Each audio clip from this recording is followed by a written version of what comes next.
Gather around, Skol brothers and sisters. This is Skol World, brought to you by Minnesota Sports Talk. Brought to you by, and I got a big treat for you today. I got Matt Anderson.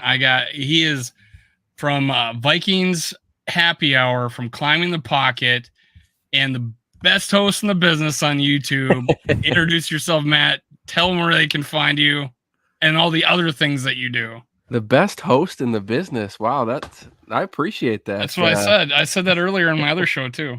Well, thank you very much. If you don't know, you can find me over on Twitter, @MattAnderson_8. Otherwise, a ton of content pushing out on Climbing the Pocket under Vikings Happy Hour as well, which is the show I host. But just recently, within the last 6 months, writing for the Vikings Wire over for USA Today. So you can find a lot of my work there as well with Tyler Forness. So it's been a crazy ride, but I appreciate you guys having me on this evening. And since Jamie forgot to do our intro video, he is fired, and that's why. Dude, I was gonna do the intro video, and email popped up right over the button and it kept popping up, so I didn't hit it. So we skipped the intro video today, and that's why I was like, whatever. "What?" It's all good, bro. It's all good. So and Matt, Casey is on Casey is on a Jimmy Johnson venture. We can't say anymore, but when you see him or you see him on Twitter, congratulate him on Jimmy John's. Jamie, go ahead, man. At some point, I was just gonna say, hey, Matt. So no, thank you for being in here, man. We appreciate that big time. So, like I said right before hopping in here, just like anybody who's first time on this show, I'm interested in knowing what your whole Viking fandom thing, and also like where you at. Are you in Minnesota right now? I am. I'm right outside of Minneapolis, so I'm down here in good old Minnesota, and my Vikings fandom really started back when I was a kid. My grandfather had season tickets back in the Metrodome. So I'd get to go to a few games a year, and ever since then I kind of fell in love. And it's just like a typical kid that fell in love with the 98 Vikings and let down by the initial heartbreak of the missed field goal, and the rest kind of speaks for itself. But in high school I was in the high school newspaper for wearing Vikings stuff every day of the school year. So it stuck with me. You were that Brett Favre kid, but the Vikings version? I wasn't that. But close. I remember that. I wonder what that kid's doing now. He's probably still wearing that jersey. Just some shout outs here. John B, Daily Skol. Was John with you right before this? Yes. Dave? Yes. What's going on, John? Nice to see you in here. Bandito, hammer time. JMO, is that a ham jersey? Let's go. Yeah, we'll get into that pretty quick here. It's the greatest day of his life. TY, right what's going on, man? CTP in the house. Let's go. Oh. So, yeah, I mean, I guess we'll just dive in right away with the stuff that has happened today. We signed Brandon Powell, as well as, what is the other guy's name again? The linebacker.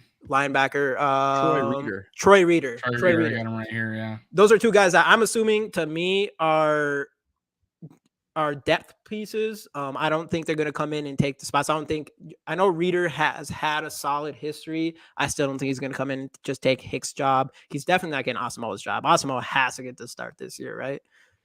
Oh yeah, 100%. I mean, it's Asamoah's job to lose. It's just about who are you going to line up next to him.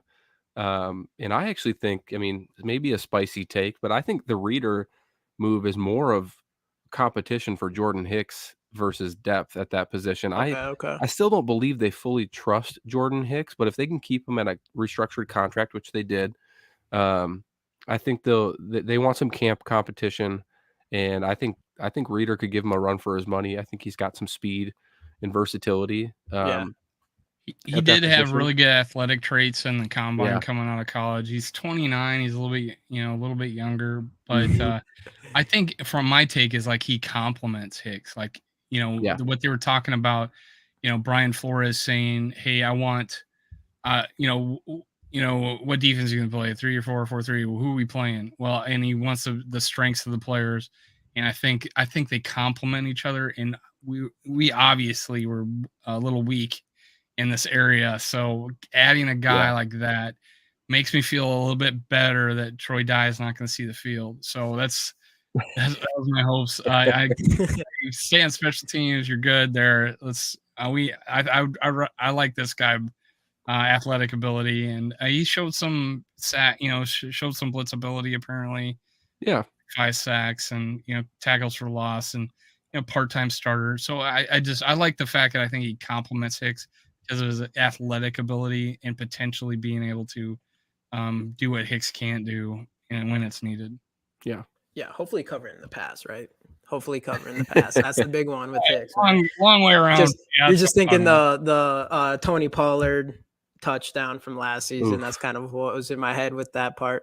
But yeah, so that was just a bad defensive scheme. It was so bad. Yeah, it was a scheme. Next year we're gonna come up swinging, and our defense is gonna be top 10 probably, hopefully. Yeah. So then Brandon Powell. So what's your next year? Where are we at with Brandon Powell? So, I mean, again, in my opinion, it seemed like a depth move. Obviously, today's moves weren't anything crazy except for one in particular that I'll get to after this one. The greatest move of all time. Yeah. Yep. Anyways, so what's your thoughts on Brandon Powell? Yeah, I mean, I think, we kind of talked briefly about it pre-show, but it's definitely competition for Jalen Reagor. Powell's got some kick return and punt return ability. He's not going to take that kick return job away from Kene Nwangwu. Yeah.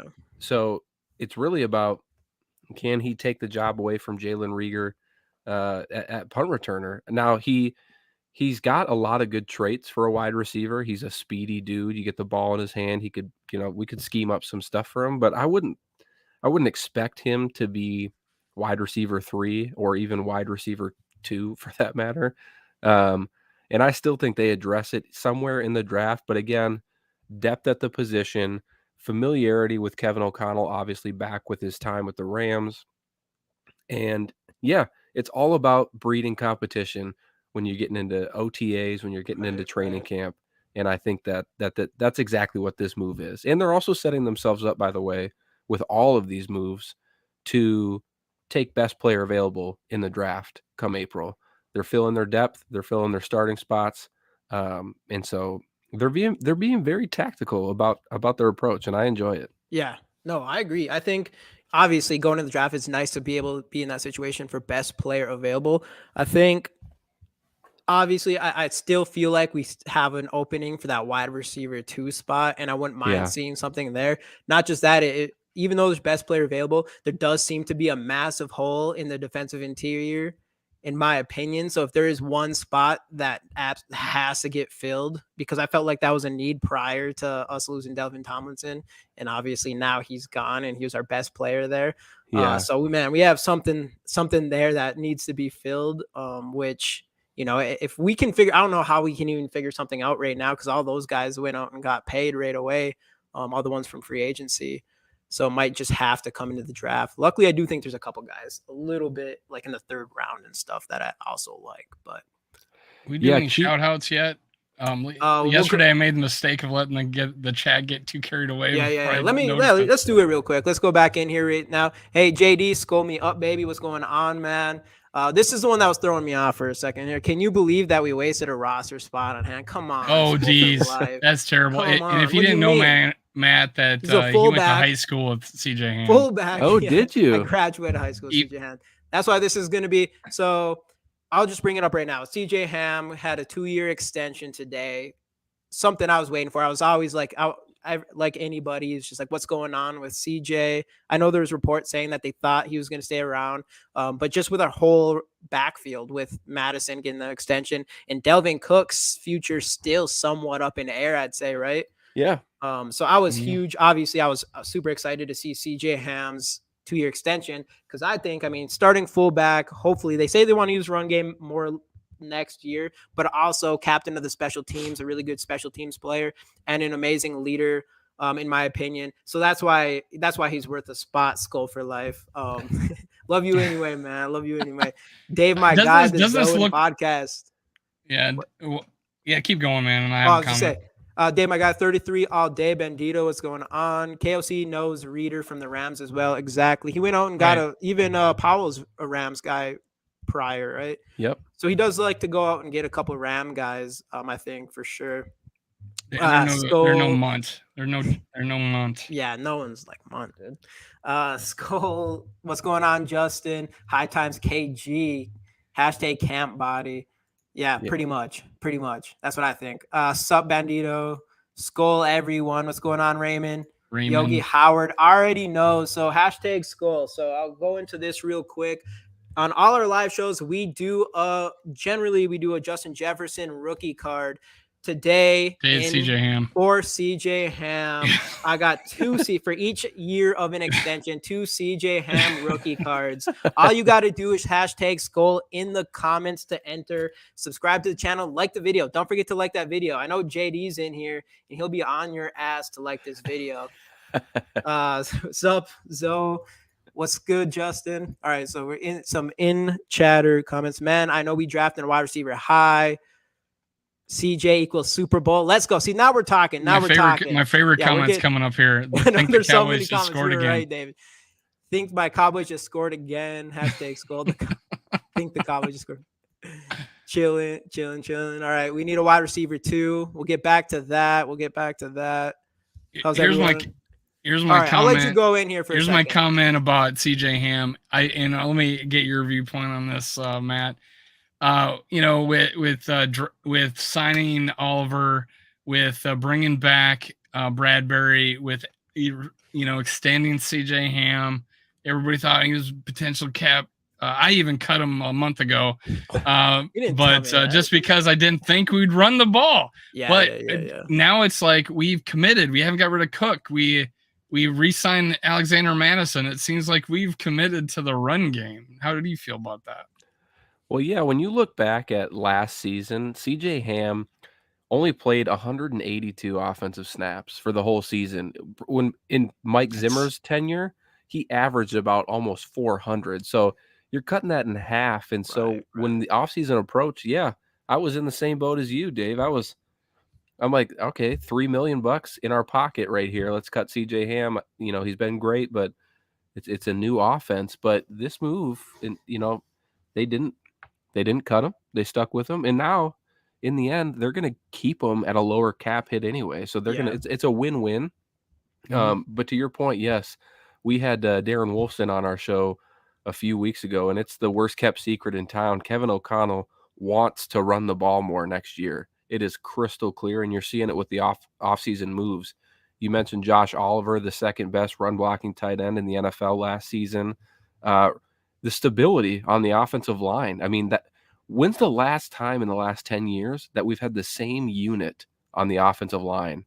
Now, granted, a lot of things can change between now and the first week of the season, whether it's injuries, performance, whatever, but still, that's a big sign as well. And then keeping CJ Ham around and even giving him that 2-year extension, that tells me, that they're probably looking to run the ball a little bit more, be a little bit more balanced attack on offense, because I do feel like at times they lost that, and that kind of hurt them. Now, Oliver, I think, is a sneaky, exciting pick for me. He's coming from an offense that didn't throw the ball. Yeah. And he was a pass catching tight end in college, and was 6'5", ran a 4.6, and honestly athletic. Mm-hmm. And you go look at his, and I bring this up, people are probably sick of hearing me say this. Go look at his highlight tape, and you see a freaking master class of catches. And I think it's probably because his quarterback wasn't very accurate, but he had some insane catches, completely laid out with one-handed catch that was like almost the equivalent, not that close to Justin Jefferson's one-handed catch, but sideways. And he's 6'5" and a tight end. But now we have two guys 6'5" that can run and catch, and both can block. Yep. I think we got them. I'm optimistic on what this offense is going to look like, the type of balance and explosiveness with all the players we still have. But we still, hey, we need another guy on the outside, a wide receiver, or someone to step up, and Jalen Naylor step up. You hit the nail on the head, though, man. I mean, when you talk about Josh Oliver, when he came out of college, and I forget the where he came from. Yes, San Jose State. But was it Fresno or San Jose? I thought it was San Jose. Either way, he's on our team. Doesn't matter what college you went to. But but to your point, yeah, when he came out, it was more so that he was a pass catching tight end, and it's only during his time in the NFL where he really learned how to become that pass blocker, run blocker, physical tight end. So that was just an added bonus, and it's kind of made him, I mean, I do think people could be surprised at his production. I see 22 personnel in the comments here, and yeah, you might see a little bit more of that for sure this season. We got Casey back here. What's going on? Sorry, boys. Little late night furniture moving with one of my friends. Yeah, I owed him a favor, so here I am. We were telling people that you're on a Jimmy John's adventure, and congratulate you on Jimmy John's. Yeah, we were talking about Oliver. Casey, Matt Anderson, Whoa. Casey. Yeah, what's up, man? Yeah, I screwed up the intro a little bit, Casey, but we're all good here. We're all good. Right. We're rolling. Takes practice. Anyways, yeah, back to Oliver though. Yeah, that's the big thing is just his blocking, man. I mean, even besides, like, if he ends up being as good in the pass game as Dave hopes, obviously we got so much going on there, like how much opportunity is he really going to get in the pass game? But any sort of passing catching talent would be great Matt. for us. San Jose State. San Jose. So Oliver from San Jose. I've been saying Fresno for like 2 days. Yeah, for San Jose. But it doesn't matter. Just like Matt said, he's a Viking now. And it is just going to be nice to have as many blockers as you can, especially, I think last year there was just times where Kirk was just getting beat up, and it was just like, why doesn't KOC just throw anybody in there, extra bodies to block for him? And we just didn't really see that a lot in those situations. Usually the games where we're just getting our ass whooped, like whether it was Eagles or the Cowboys or something like that, and Kirk was just getting constantly beat up. So I do think like they went out and like, all right, now if anything like that happens again, we can just throw Oliver in there, and you have Hawkinson now as well, and it just adds more to the blocking, and you're not just worried about it's not just our offensive line's job. And same with even bringing CJ in longer and having him as a continual blocker. Yeah, and to just piggyback off that point, the one thing about a lot of our offensive weapons, when you talk about TJ Hawkinson and Oliver and even CJ Hampton, they're all versatile in the fact that they can catch the ball too. So we can go up and line up like we're going to run the ball, and any one of those guys can go out and catch the ball and make a man miss and, scamper off for 10, 15 yards, who knows, maybe even more. So yeah. Right. Yeah. You make a good point. CJ can catch, Oliver can catch. Cook tends to fall in his butt, but he still makes amazing catches. Cook's here next year. Yeah. So that's but Madison can catch. And Ty Chandler, who I'm high on, it was known for his catching ability at Carolina, even though he's a 4-3 guy, in the fourth Ryan in the 4-3. So there's such, and then Kenny actually surprised me how well he could catch, because he did not do that at Ohio State, right? So the fact that I feel like we can play anybody in there, like everybody at any time. We're flexible. We're not going to be predictable. I think we've improved our offense, even though we lost Adam Thielen. I think we've improved our offense right now. Yeah, I would totally agree. I would agree. I mean, I think with Adam Thielen, You're two with Jalen Naylor.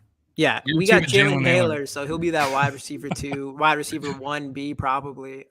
But no, I think obviously, Thielen wasn't as good, or he kind of slowed down last year, but we also didn't use him as much. It was always a lot of JJ, and when Hawkinson came in, it was just a lot of them too.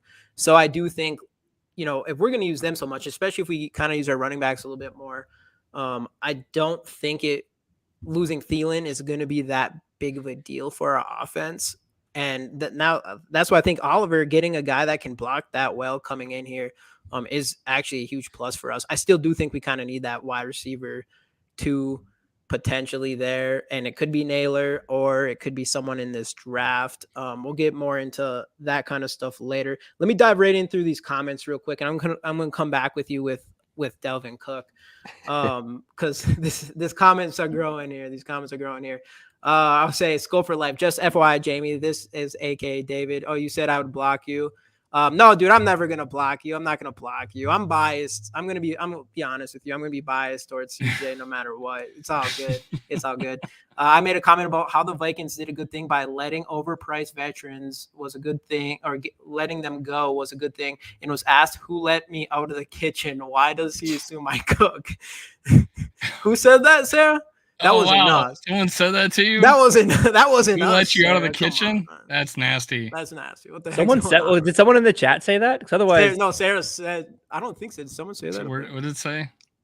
I don't think so. That must have been someone else's. That was in someone else's. That was not. I didn't. Okay. I've never seen anybody say that to her. So Vikings going to run the Maryland heavy I formation. What happens if Josh shines in our offense? Do you think TJ's gets a new contract? Yeah, I can't imagine Oliver is going to come in here and just do like TJ Hawkinson's probably what, a top 5 tight end in the league? Easily like top 5. 3. Yeah, and I think how old is Hawkinson? 26? 26, about to turn 27. About 20, something about like to that. turn. He's so young. Dude, prime. he hasn't even seen. He played for the Lions for his entire career. If you think like the offensive cornerstones of this team are going to be Jefferson, Hawkinson, and Christian Darrisaw, most likely, like those are the 3 guys that you build around. Yeah, Sarah, you're allowed to have an opinion.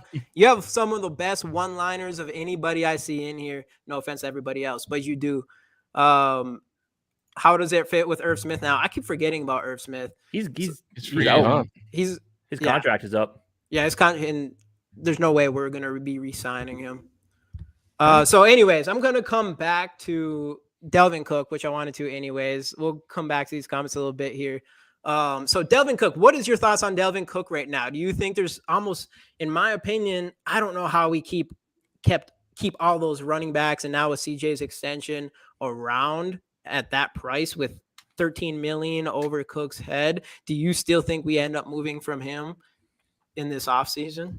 I think they're trying to do something, and I don't know if it was intentional by Cook's camp, but like the shoulder surgery, all of a sudden, like you're going to play with that for 3 years. And then when your future is sort of in doubt, you're going to say, yeah, I'm going to get that fixed. Well, he had $2 million riding on it, right? He did it for the $2 million, I think. Yeah. And so I think that's just kind of a weird coincidence, but yeah, I don't think they want Cook around. I mean, from everything we've heard in the media, it sounds like he's had trade value. I think it was reported a 7th round pick, which you're probably not going to take that. But no, I think they're kind of waiting. I think obviously Cook's got a passive physical. I see some comments even saying that. Yeah, and that's the first thing. Right. But you got to find a match too, right? I mean, there's a lot of good free agent running backs. We've seen some go.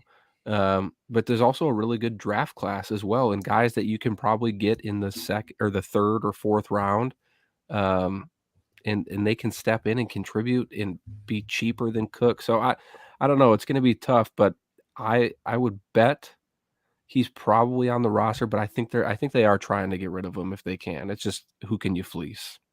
There's a little angle of this too, and I've heard other people think the same thing, and that is, during the draft and people don't get who they want, that could come about. And then after the draft, both situations could involve next year's picks.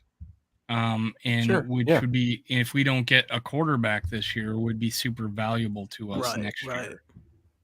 Yeah, that is definitely. And then you go into the camp, someone gets hurt. You go in before the trade deadline, someone gets hurt. There'll be, you'll have some willing partners probably then. Who wouldn't want Dalvin Cook if your number 1 guy goes down early in the season? That's the kind of things we might be looking at. Yeah. Speaking of trades, I saw this one pop up, and I'm just kind of curious what the thoughts are here. I don't know if you guys talked about it yet. Trade Cook and Hunter. I want to talk about Danielle Hunter because it's been so quiet on Danielle Hunter as of late. I know I saw some reports as of late. Again, I don't know on Twitter these days. I don't know what to believe and who's just making stuff up for clicks. But I saw someone saying that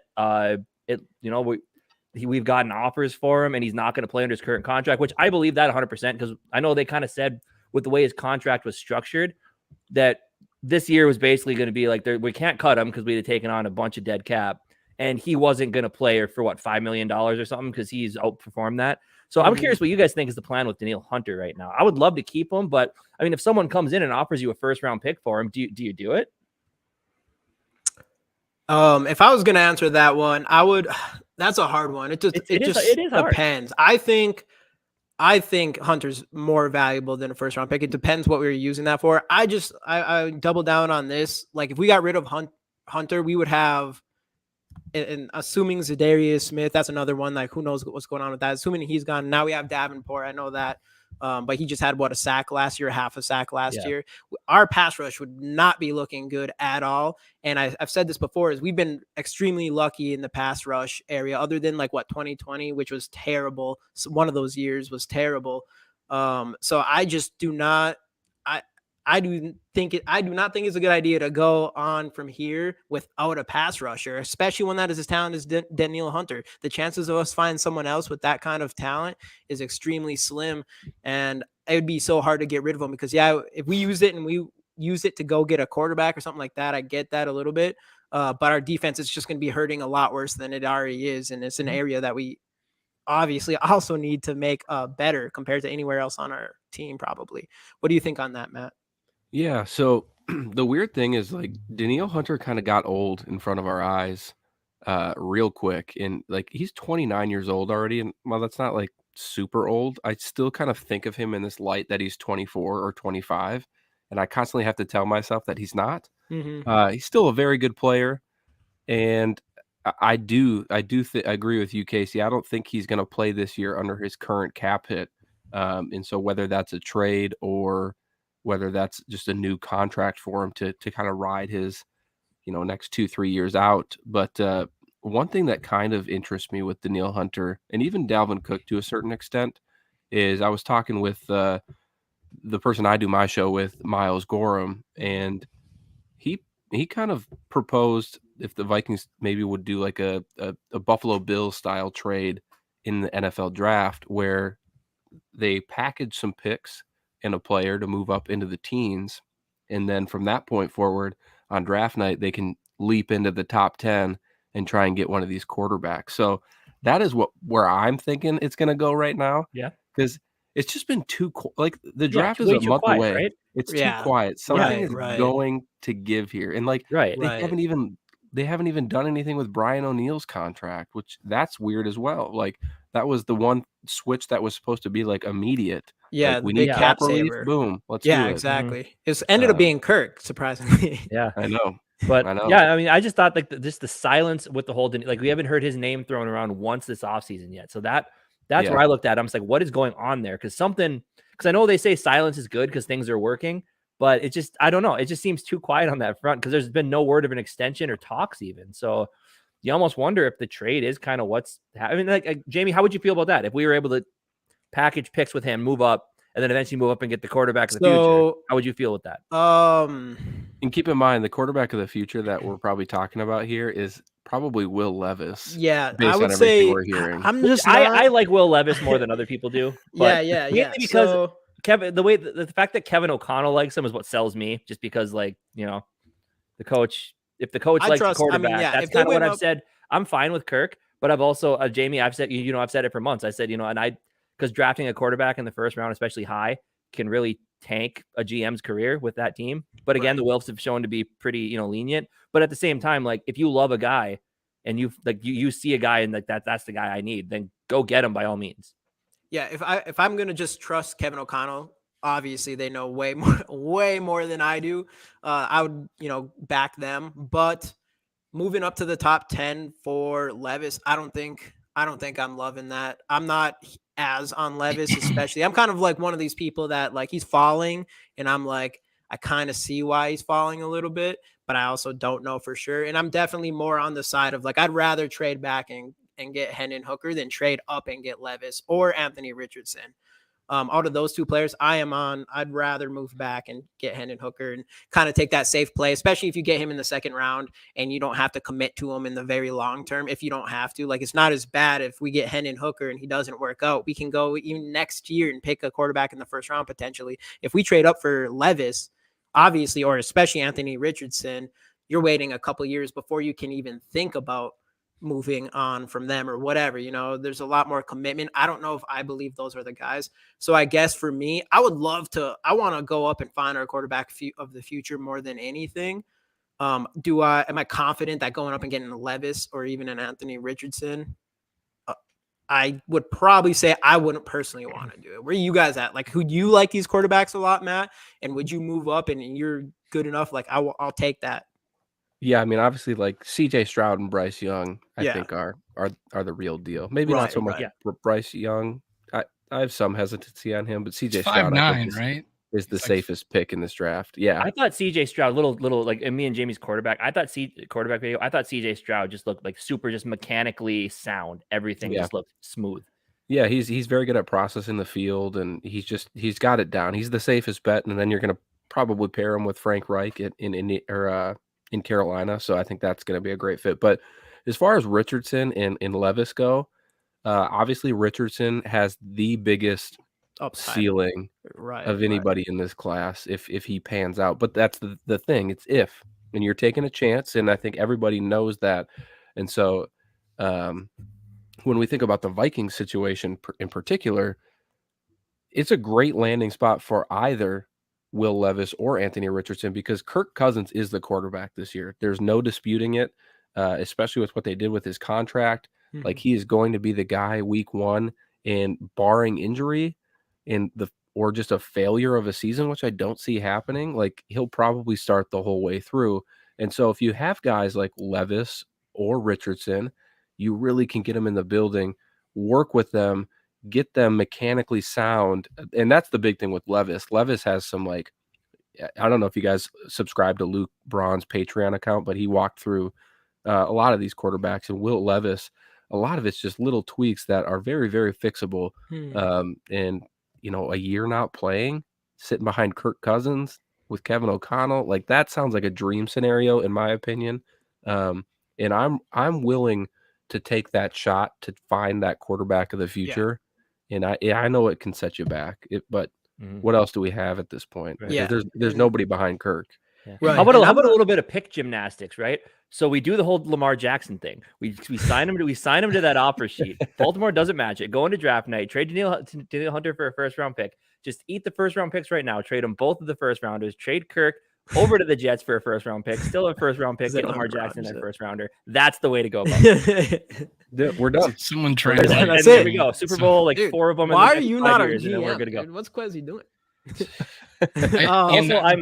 To tack on to what Matt was saying is this could be talked about before the draft. Like, we could be saying, hey, we could be getting calls about, hey, we want to look at Danielle Hunter. What would you take for him? I'm like, hey, still interested, but we might be, we might want to trade up to get a particular player. Everybody will know it's a quarterback, but before the draft, and if that happens, there's going to be phones ringing, and they'll be saying, hey, you want to go ahead and do this? Yeah, I could see that happen. I would lean towards that. We're not going to do it. They're not going to fall far enough for us.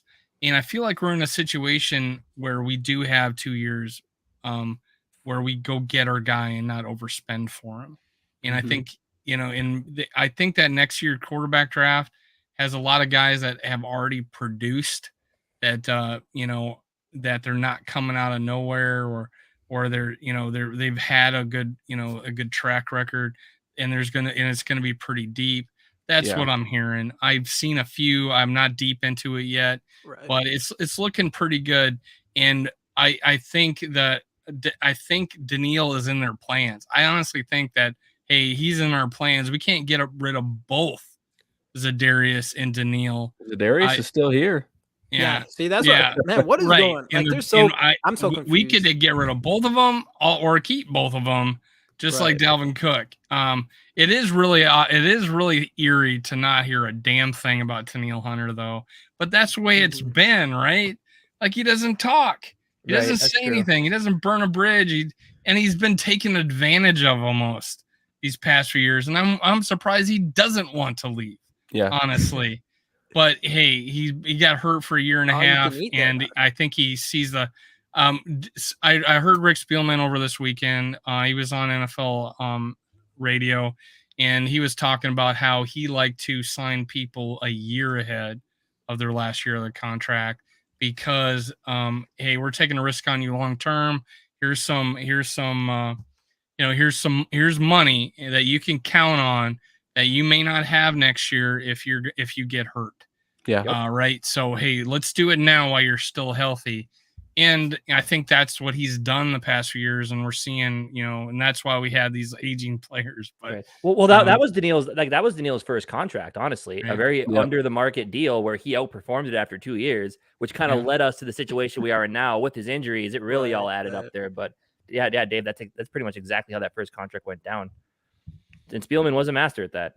One thing I'll say quick about, because you mentioned the quarterback class next year, and it is good. I mean, there's Caleb Williams, there's Drake May, mixed feelings on Bo Nix, but that's another guy that's out there. But I will say it'll likely be harder, I think, to get those quarterbacks next year because they have produced and they're very clearly good.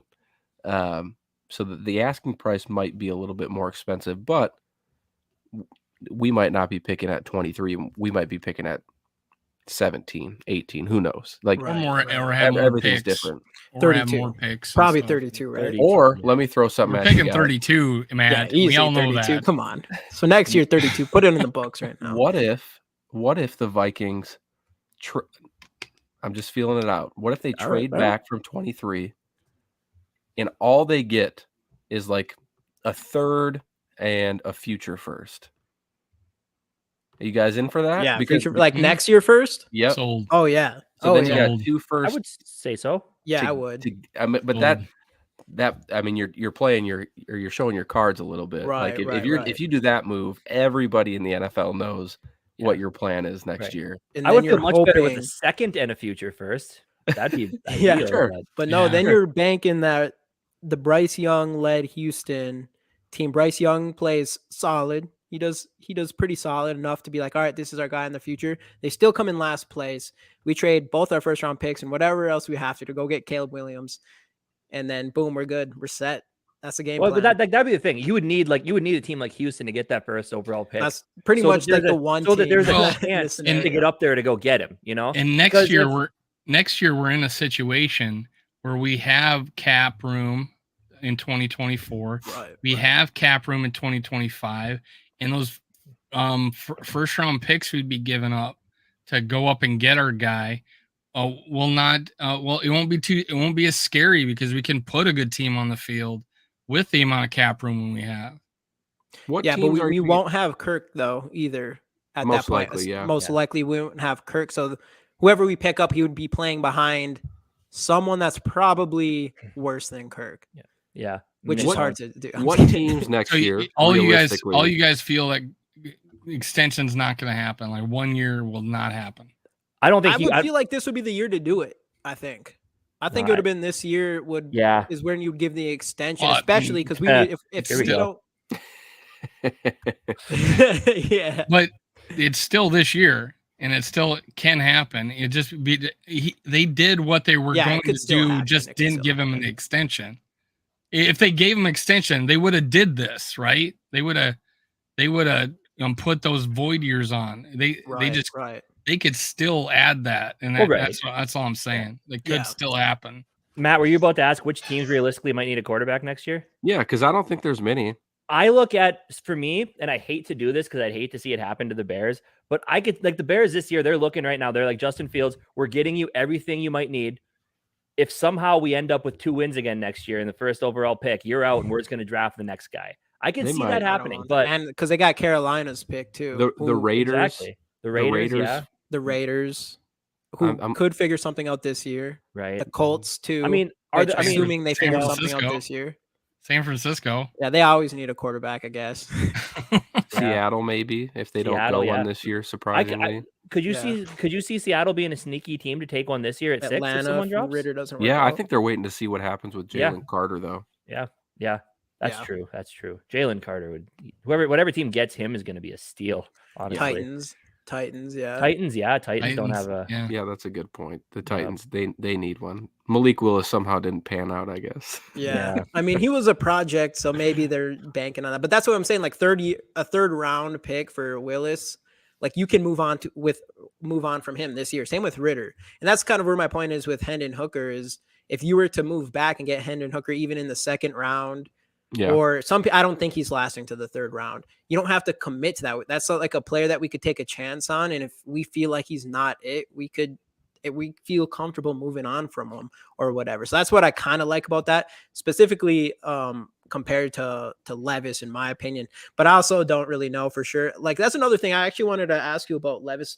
What is since it seems like you know quite a bit more on him than I do, is what's with his running game? Like how come he was running super well like 2 years or the last year, the year before, and then this past year he just had nothing in the run game?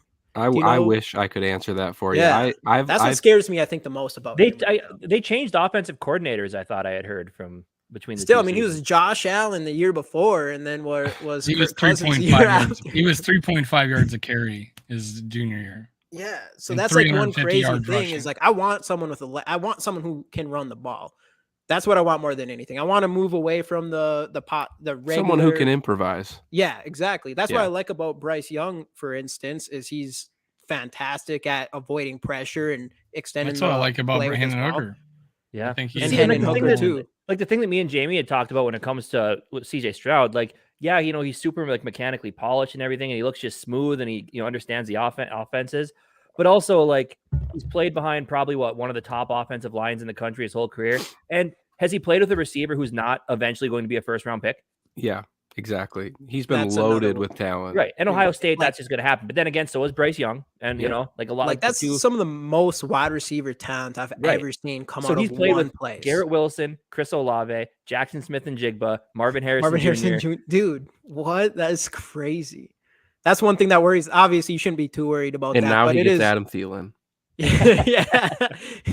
He's upgrade, man. They usually have a pretty good offensive line, too. Yeah, exactly. Yeah. And I did see Skol TYA up here, his comment. I know I brought this up before that when I watched Stroud, I did have to scout the player, not the helmet, because Ohio State quarterbacks just never seem to turn up in the NFL, So it's like, but I don't know. He does stuff like that is real, dude. But he is, I feel like he is a pass first player, which you don't see a lot of that coming out of Ohio State. So that's where I really feel a lot better about his prospects coming out than I do about the other ones. And his arm talent is undeniable. I mean, he saw it in the combine, like pro day today, I think, right? Yeah, he can make any throw that you want. And we know we're not getting either of them too, right? For sure. But like I felt with Bryce Young, if I'm just going on the deep ball, I felt like CJ Stroud had better touch on the deep ball than Bryce Young does. And it might just be a height deal. Who knows?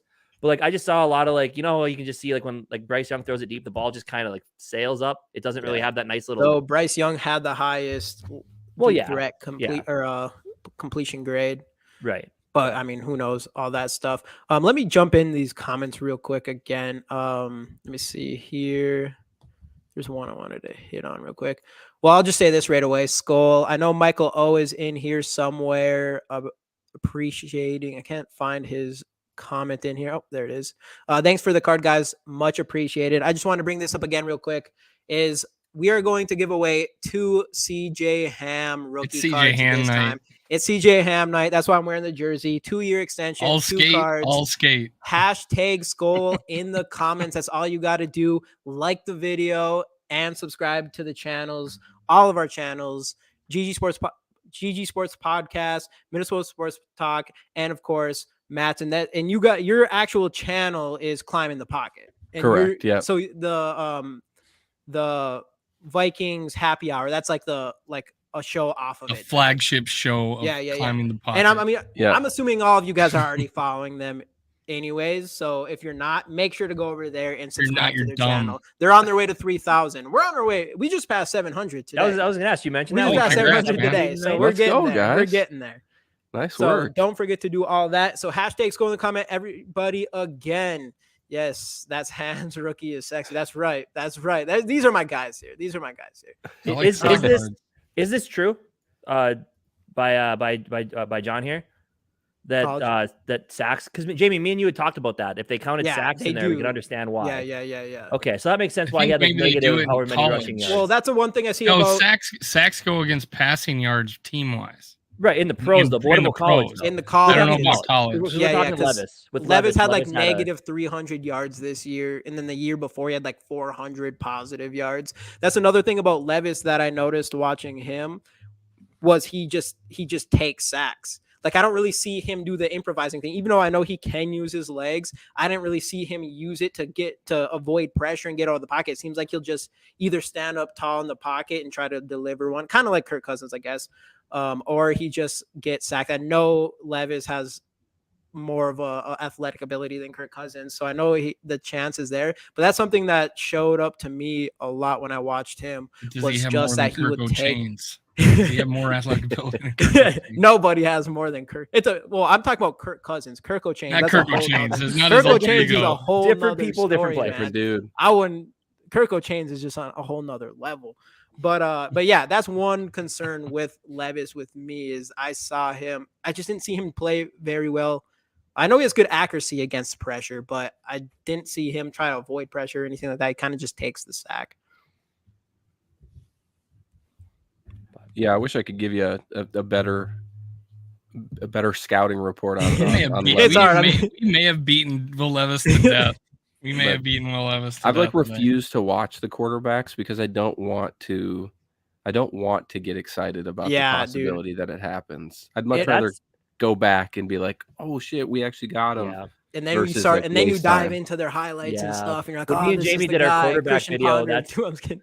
Well, when me and Jamie did our quarterback video, and like when they kind of talked about Kevin O'Connell liking Will Levis, that's what I'm just like, oh, okay, Will Levis is him. Okay, just automatically just says. Watching a highlight video of Anthony Richardson is ridiculous. Even though he's got a lot of flaws and stuff, but his highlight videos obviously are like and that's the thing, and crazy to watch. It's amazing. It is. I think I said this during me and Jamie's quarterback video is how like when you look at Levis and look at Richardson, like I think what it is Richardson's ceiling is so much higher than Levis's is. Yeah, but his floor is so much lower. Like Levis is like that safe quarterback who it's like he might just end up being like a prototypical franchise quarterback you keep around. He's nothing super explosive, but he can win you games.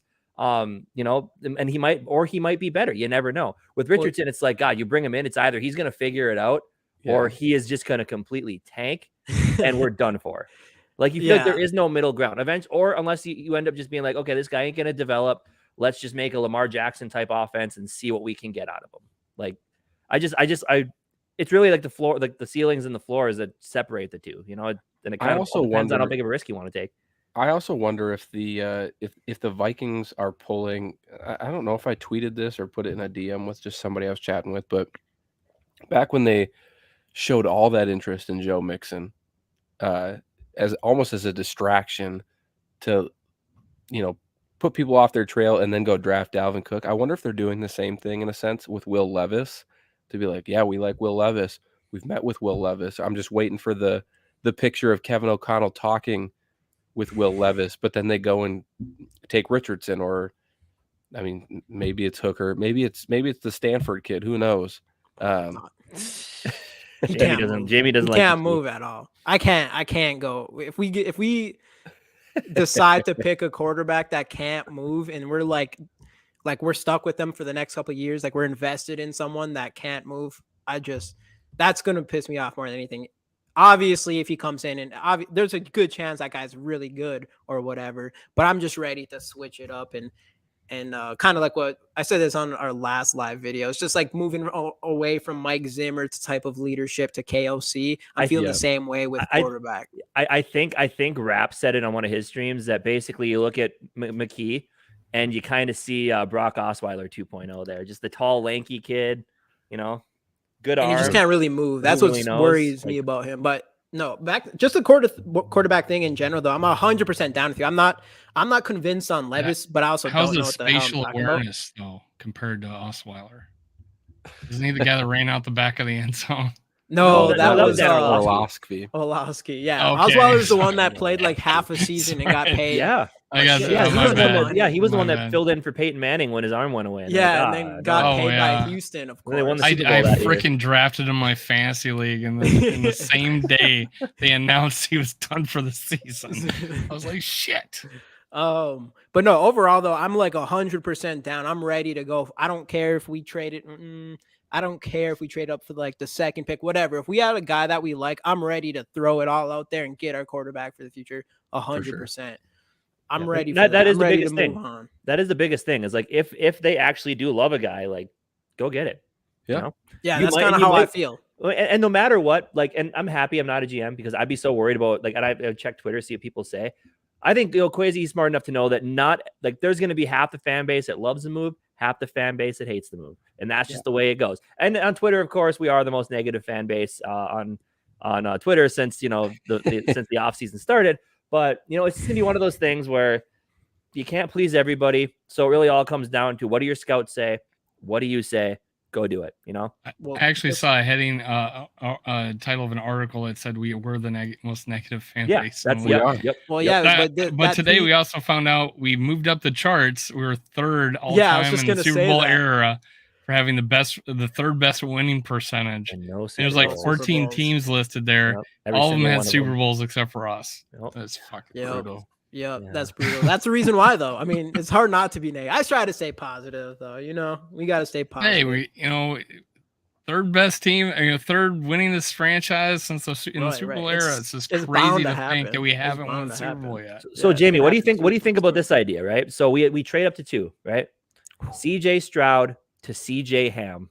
Ooh, game-winning touchdown in the Super Bowl. You like that, Ian? That's pretty good. I do like that. Because speaking of that, CJ scored in both the Bills and the Colts game. So we do have to remember that. Basically won the game for us. And basically won the game. Delvin Cook's runs were cool, but it wasn't until CJ's 1-yard touchdowns that really turned the corners there. And plus he won both overtime coin tosses. No big deal. The look on him at the Colts game. Going into overtime when they won the flip, he's like, yeah. See, that's what I'm saying. That's why you got to pay this guy. That's why you pay him. That's why you extend this guy.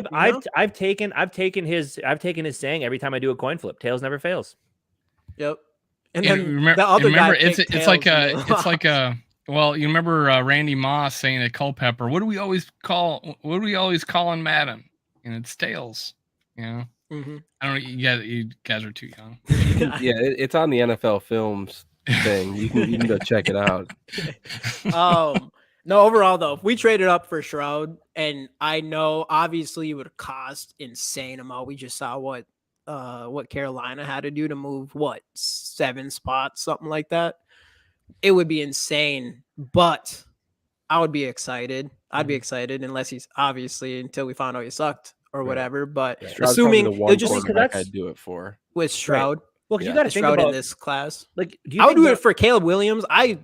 Everything I see with Caleb Williams looks fantastic. He does everything. He seems to do everything. Yeah. I don't know. We've dug into him and stuff like that. So I'm already convinced. Like next year, you throw whatever you got to do to get him. Your chances of just anybody else beating you for that is super slim. But in this draft, I would say Stroud. I put Bryce Young over Stroud in this draft. I just like his play style more, though his size is concerning. So that's kind of where that would, between him and Stroud, it would kind of cross there for me. But like, I'm really interested. I'm interested to see where the top part of this draft goes with like quarterbacks and whatnot. Because like I know Matt, you mentioned earlier smoke screens, like with like the Levis conversation for the Vikings. Is this the same thing for the Colts? Oh, we're in on Lamar Jackson because we don't know if we believe in any of the quarterbacks this year. Is that something? Like, are they trying to like get one of them to fall to 4? If they do make a move for Jackson, and Baltimore is sitting there at pick 4. Even if the Colts stay at pick 4, does pick 3 with Arizona become like a huge trade opportunity for Arizona to move down? Yep. Like you're looking for them. They could get the best defensive player in the draft, or you could trade down from there, gouge somebody's eyes out, get 2 first-rounders. If someone feels like they want to get up to 3 to take a quarterback over the Colts, I'm going to be interested to see how draft night plays out. So like, it's going to be kind of entertaining. I just don't want the Vikings to like trade up to pick 7 before the draft even starts. Kind of like the Wolves did that one year where they're like move up to pick whatever. And we're like, we want, and it was out there. They wanted Darius Garland. Then he went to the Cavs like 3 picks before. And we got stuck with Jarrett Culver and the rest is history. But like, I don't like those whole like early trades when you're out, when you're not in like the top 4. So you're not guaranteed one of the top 4 guys. Well, we're the ones that always get screwed on it though. It's always a guy right before us. Like, man, if we were just 1 pick higher, we were set. Hey, we had our chance at Justin Fields and we didn't take it. Yeah.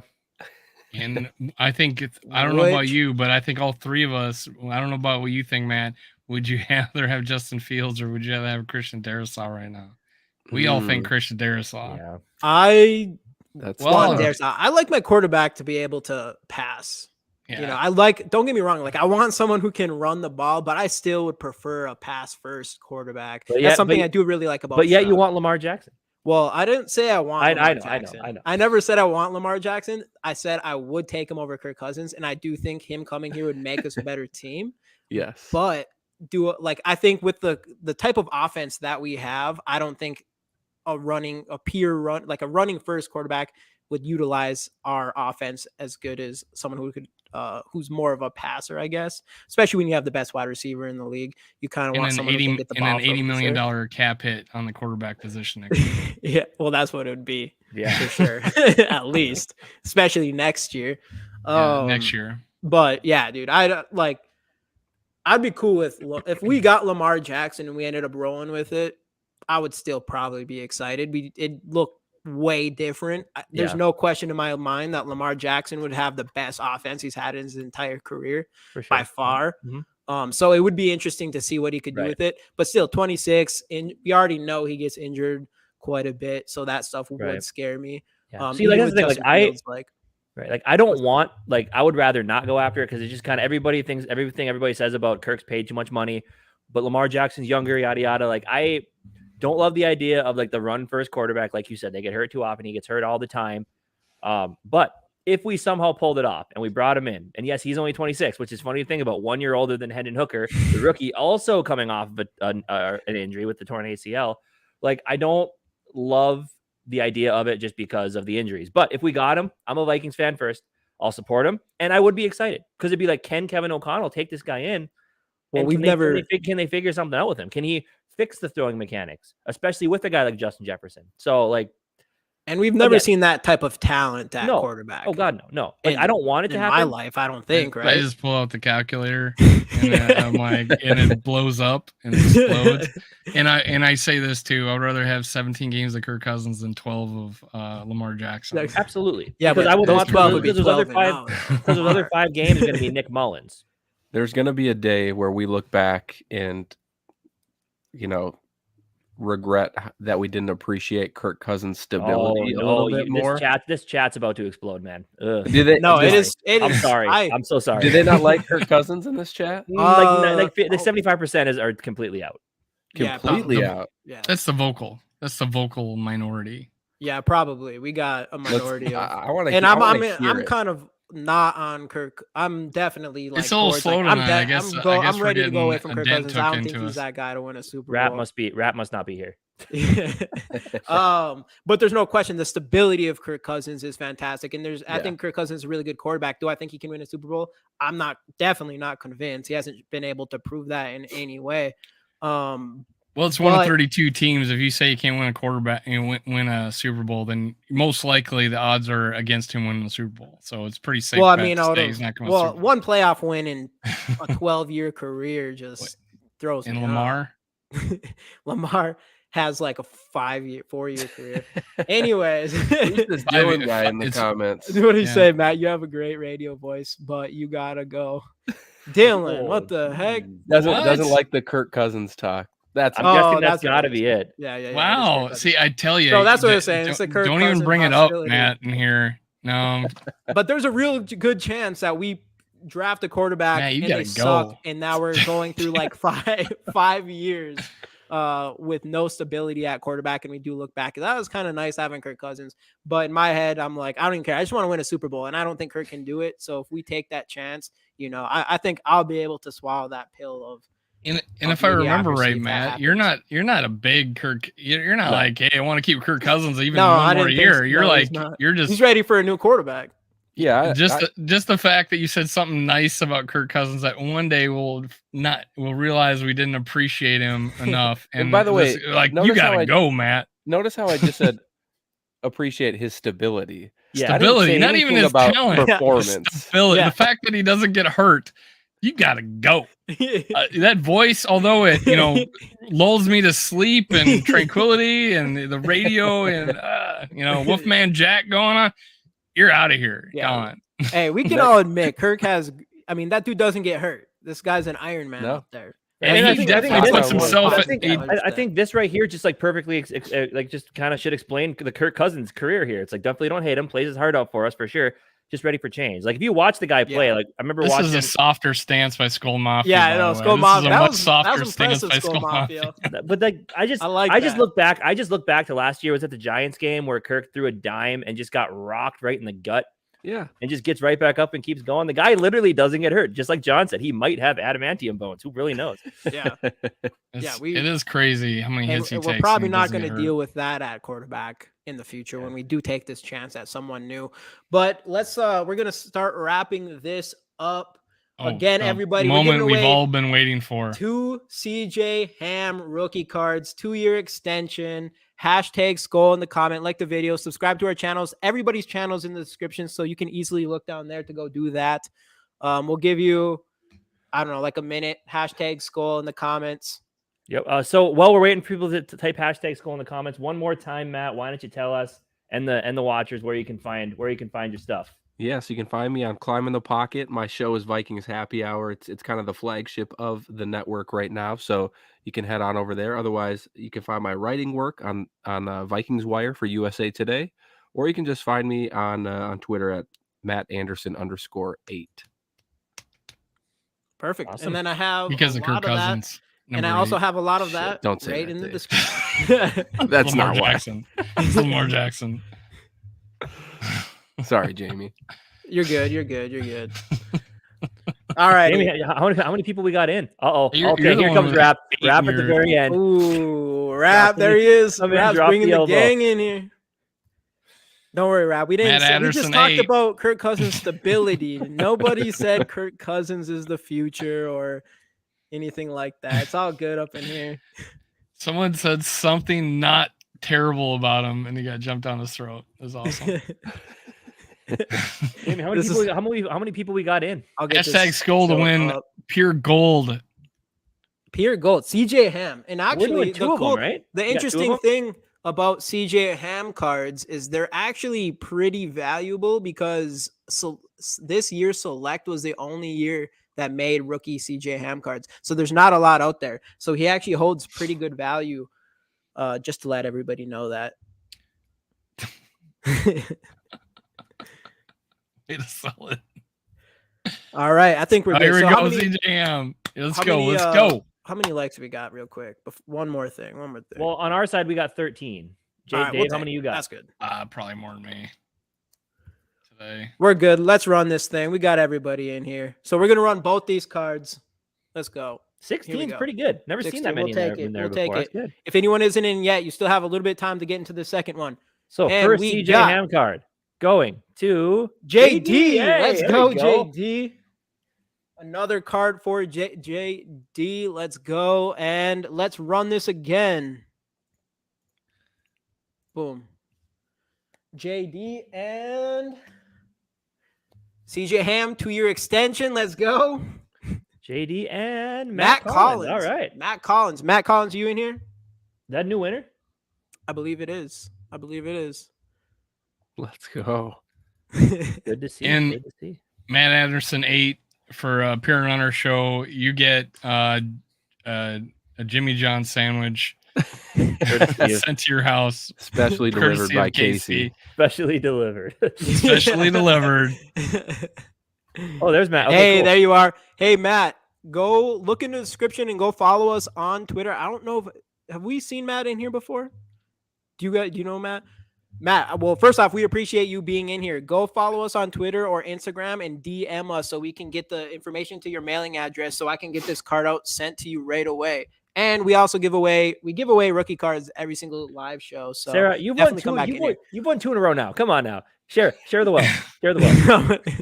Get back in the kitchen, Sarah. My I'm just gosh. kidding. I'm just kidding. No. You said it's playing off her joke from earlier. I know, it's Yeah. I'm just kidding, Sarah. I love you. You've been great on our Sarah's show the every best. day. Sarah's Okay, the hold on. best. I'm your biggest fan. Matt, you can find us on Instagram as well. Link down below in the description. Okay, this is the most asinine, atrocious comment I've ever read in my life. Jimmy John's is the top sandwich restaurant. No, me and Dave actually talked about this right before coming on. We're not big Jimmy John's guys. Can I disagree there too? Yes. Casey, you like Jimmy John's? Casey, what the hell? I think You're Herbert's and Gerbert's is pretty dude, good I too. love Herbert's and Gerbert's. Well, Flash, never heard of it, with so. bacon. You get the guts. Flash with bacon, Herbert's and Gerbert's. Yeah. You can only get the that bread from guts that you get to Minnesota, dip in the though. soup. Yep. Oh That's- yeah. Okay, that's fair. That's fair. Yeah. You can't get that out I here. don't know I'm in what the hell Colorado. Firehouse Dave's in is. Florida. We don't get Herbert's and Gerbert's out here. But Yeah. all right, guys, we're gonna wrap this show up. We appreciate everybody in here. We definitely appreciate you hopping on, Matt. Absolutely, we'll definitely guys. have to have you on here again, of course. And we And got Sarah, we I still was got a busy kidding. off-season. I was honestly kidding. It was off your joke from She before. She knows. Forgive me. Anyway, thanks Sarah, everybody for watching. I'd rather cook than Jimmy John's. Okay, we got to end this now. I'm getting disappointed in Jim all you John's. people. Anyway, thanks for joining. Thanks for watching. Jersey Mike's is also very good. That's a good one. Jersey there Mike's as well. steaks, their cheese steaks are super good. Anyway, Minnesota goodbyes here. Thanks everybody for watching. See you guys next week on the Skol All right. Experience. Skol Vikes. Skol Bye. World and GG Sports Podcast. Thanks for watching.